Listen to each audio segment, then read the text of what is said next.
I am a reporter working for the Teenage TripAdvisor television station, and I'm here to share about the different features of Singapore River in its past and present. The Singapore River is a 3.2-kilometer long river and has been the lifeline of Singapore for more than 150 years. The earliest known inhabitants of this river were the Orang Laut, sea gypsies. In 1818, Temanggung Abdul Rahman arrived from Rio with his followers and set up a village by the left bank of the river mouth. On the same bank 1 year later, in 1819, he signed the historic treaty with Sir Thomas Stamford Raffles. In the past, the Singapore River was used as a famous trading port due to its strategic location and calm waters. However, with the increasing immigrants and traffic waste and garbage that were being disposed in the river, this stopped.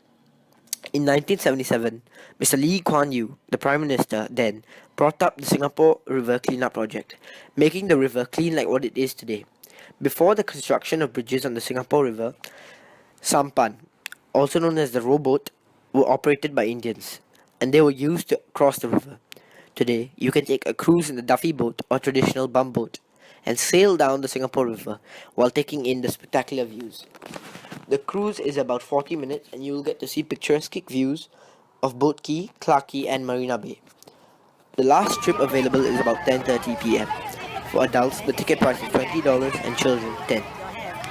There are also bumboats that operate as river taxis which carry sightseeing passengers with pickup and disembarking points along Boat Quay and Clarke Quay. The Singapore River will definitely remain significant for its river transport. Over the years, Singapore River has developed to form the present Singapore River, which is significant for its recreational and historic structures. Next, we will be talking about the Elgin Bridge.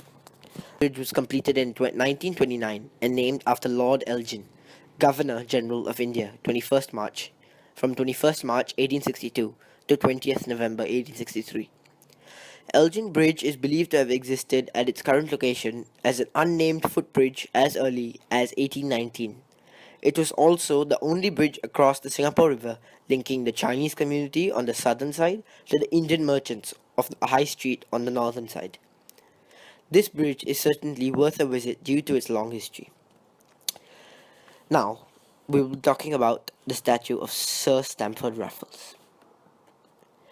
Sir Stamford Raffles' statue was sculpted by Thomas Woolner and is currently a popular icon of Singapore.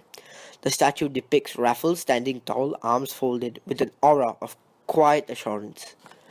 The statue originally stood at the Padang, facing the sea between St. Andrews Road and Connaught Drive.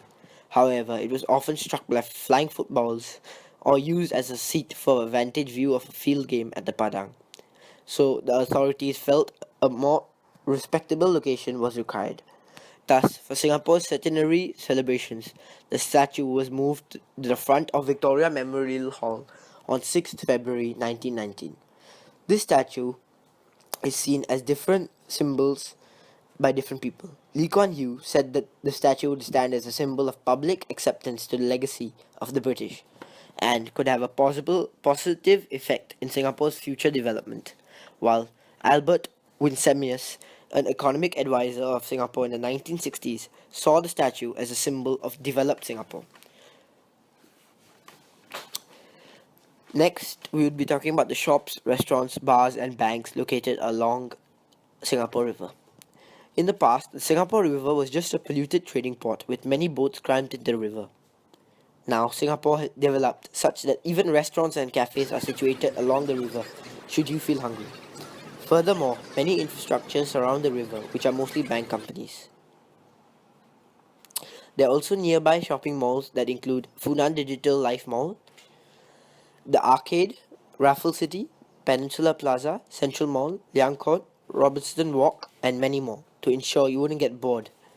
In conclusion, in the past, Singapore was a plain, dry, dirty trading port with rowboats to cross the river, while in the present, Singapore has developed to form a clean recreational river with both historical and infrastructures around the river, and its boats are used for sightseeing instead. Historically, the city of Singapore initially grew around the port, so the river mouth became the center of trade, commerce, and finance. To this day, area around the river mouth, the downtown core, remains the most expensive and economically important piece of land in Singapore. Thus, Singapore River would without a doubt remain as a place of significance in the many years to come.